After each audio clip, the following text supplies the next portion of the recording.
Wes Mas. Cik cik. Assalamualaikum warahmatullahi wabarakatuh. Waalaikumsalam warahmatullahi wabarakatuh. Perkenalkan, nama saya Bernard Halumuan. Ya, ini seperti ya. Saya akan membacakan artikel tentang sejarah perkembangan komputer dari generasi awal hingga sekarang. Proses perkembangan komputer tidak serta-merta secanggih saat ini, karena memang mengalami proses. Komputer sekarang memang telah jauh berbeda dengan komputer terdahulu.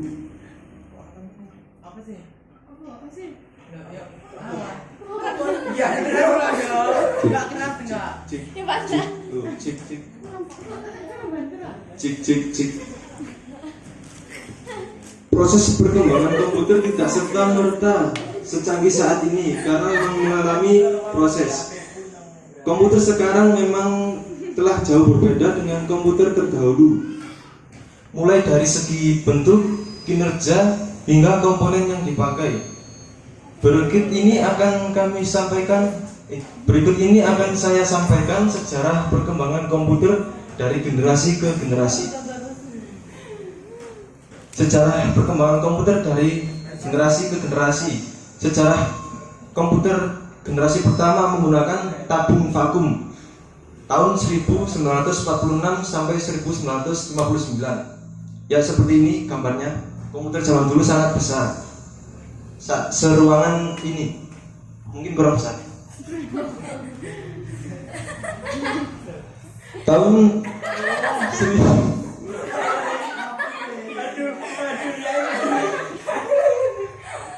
1946 merupakan tahun diciptakan komputer generasi pertama dengan menggunakan tabung vakum sebagai komponen dasar pembuatan. Tabung yang digunakan sebagai komponen dasar ini memang dikenal tidak efisien di beberapa aspek karena cepat sekali panas ketika dipakai. Selain itu, komputer ini menggunakan daya listrik yang sangat besar dalam pengoperasiannya. Mungkin kalau listrik rumah gak akan kuat. Ciklek. Elektronik numerical integrator and computer atau disingkat ENIAC merupakan salah satu contoh komputer generasi yang pertama. Komputer generasi pertama diciptakan oleh Presper Ecker dan John Mauchly di University of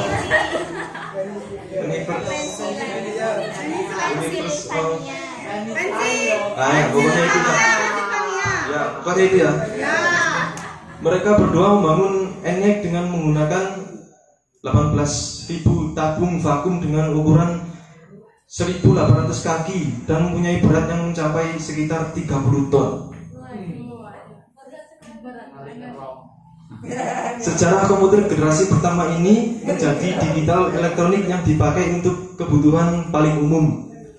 Program ENIAC ini sudah dirancang pada tahun 1942, namun dimulai baru di tahun 43 dan selesai pada tahun 46. Bentuk program ENIAC memiliki ukuran sangat besar, bahkan pada peletakannya program ini membutuhkan ruang seluas 500 meter kuadrat.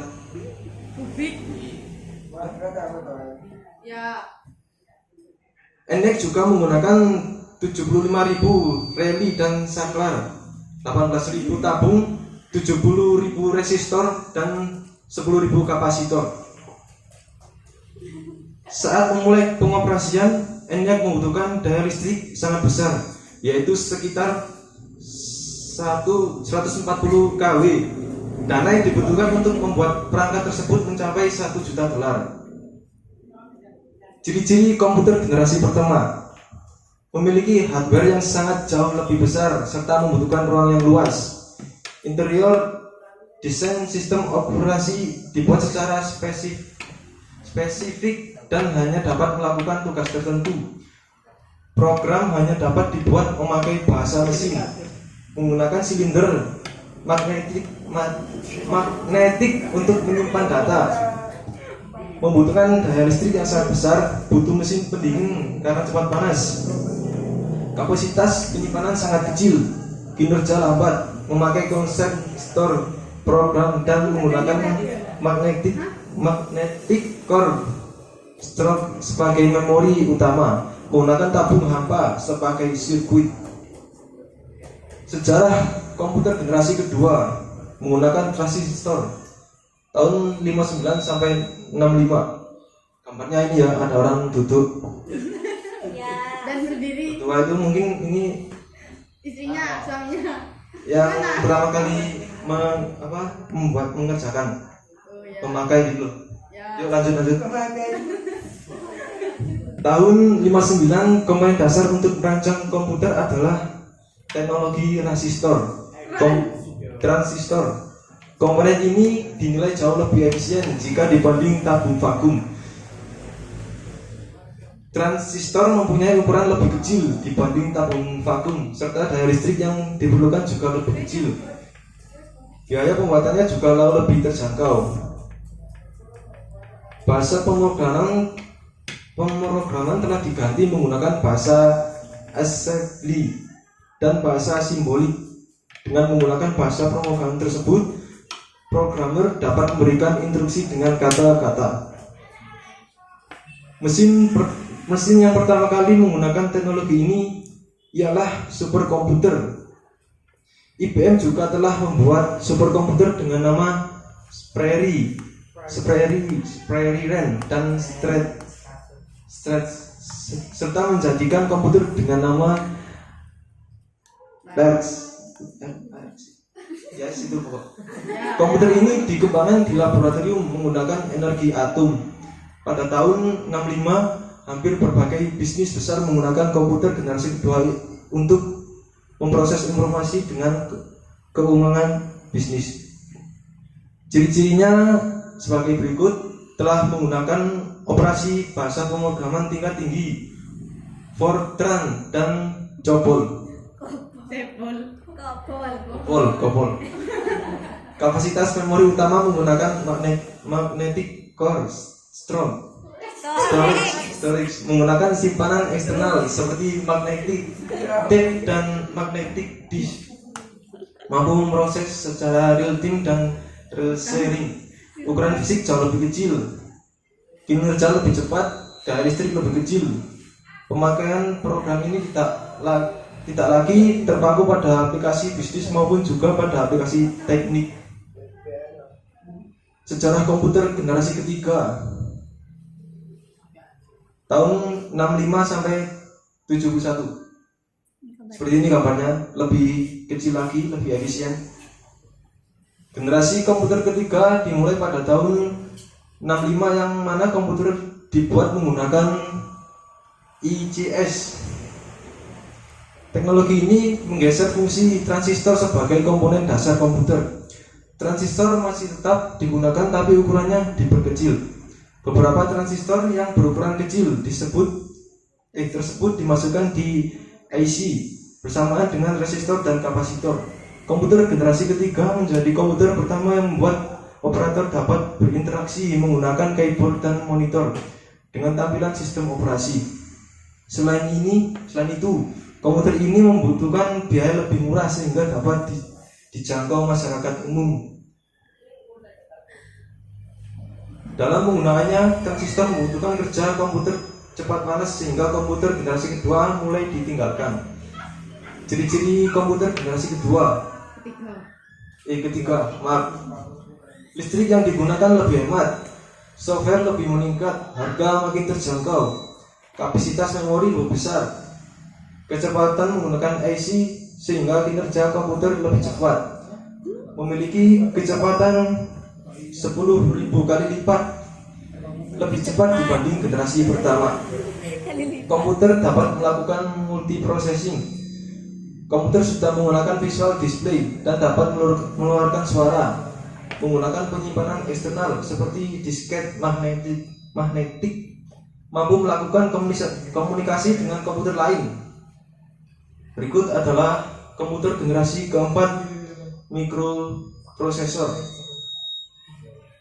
1971 sampai sekarang.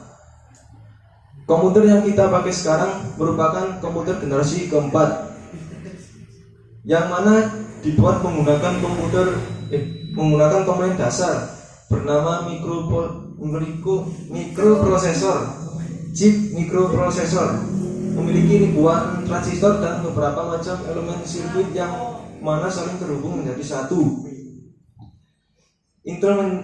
Intel menjadi sebuah perusahaan yang paling berpengaruh terhadap perkembangan chip mikroprosesor karena mereka berhasil menciptakan Intel 4004 yang merupakan cikal bakal perkembangan komputer.